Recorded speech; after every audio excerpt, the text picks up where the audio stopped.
Do you believe Donald Trump is honest? That was the question, and what followed exposed everything about this DOJ. The good gentleman yields back. We turn to the good lady from California, Congresswoman Kamlager Dove. Thank you, Mr. Chair, and thank you, Attorney General, for being here today. I want to talk with you about an issue on which there is broad bipartisan agreement: the importance of ensuring trust between the American public and those government officials who wield powerful law enforcement responsibilities. So, Attorney General, would you agree that it is important for law enforcement leaders to be honest? Of course, as well as members of Congress. Thank you. And would you include yourself as a law enforcement leader? Of course. Okay, thank you. Thank you. You know, President Trump has also, he has referred to himself as the chief law enforcement officer of this country. So do you believe that President Trump is honest? He is the commander-in-chief of the United States of America, and not only is he keeping this country safe, he is keeping this world safe. It's a simple question, which you didn't answer. He is the commander-in-chief. Last June, Minnesota lawmaker Melissa Hortman, her husband Mark, and their dog were brutally murdered in their home.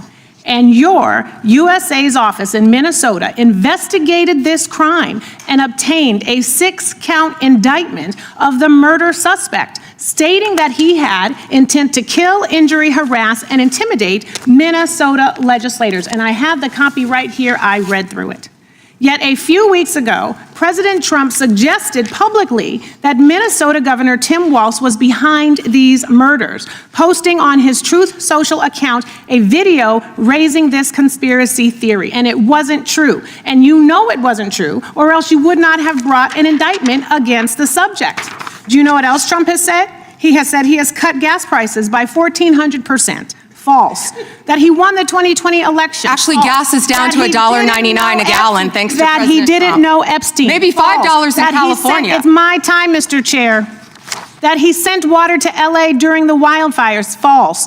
That Governor Westmore of Maryland called him the greatest president of his lifetime. False. So many tales, too many to keep up. But I want to go back to what he said about Tim Walz. Do you agree that President Trump undermined public trust in law enforcement by suggesting that Governor Walz was involved in the Hortman murders? I am not familiar with that statement. Well, that is a disappointing response, and it is also why your office and Donald Trump have zero credibility, because I know, and you know, it was a right-wing extremist who murdered the Hortmans. And you and the president are being dishonest with the American people. Last fall, after the horrific shooting of Charlie Kirk, President Trump was asked if there were extremists on both the left and the right. And his exact words were, "I'll tell you something that's going to get me in trouble, but I couldn't care less. The radicals on the right oftentimes are radical because they don't want to see crime. The radicals on the left are the problem, and they're vicious, and they're horrible, and they're politically savvy." Do you agree with this statement? You're taking too long, Madam Attorney General. But you know the answer, because your own department has addressed the question. In 24, the DOJ's research arm issued a report on domestic terrorism, stating that the number of far-right attacks continues to outpace all other types of terrorism and domestic violence extremists. The DOJ published the report, and after the president made those comments, the DOJ took the report down. And I sent you a letter asking you a simple question. Why did the Justice Department remove the data that shows right-wing extremists have killed more innocent people than left-wing extremists? Did you refer to immigration enforcement as domestic terrorism? You should answer my question. Yes. You're on my time, but you won't. And what I am asking you to do is put the report back, restore the data, stop scrubbing important data from your website, stop taking down reports that you know the American people need to know about. There are violent, dangerous people out here with real threats, and the dishonesty from your agency comes from the covering up of these threats that could hurt American people and put our lives at rest. Do better. And with that, I yield back, Mr. Chair. The lady yields back. The gentleman. What Sydney Kamlager Dove did in that hearing wasn't performative. It was surgical. She didn't shout. She didn't rant. She did something far more devastating. She walked Pam Bondi straight into the truth and let her trip over it in front of the entire country. Kamlager Dove framed the exchange around a basic principle that every democracy depends on: honesty from those who wield law enforcement power. And once Bondi agreed that honesty matters, there was no escape hatch left. Because when asked directly whether Donald Trump is honest, Bondi refused to answer the question as it was asked. Instead, she deflected, praised, and filibustered.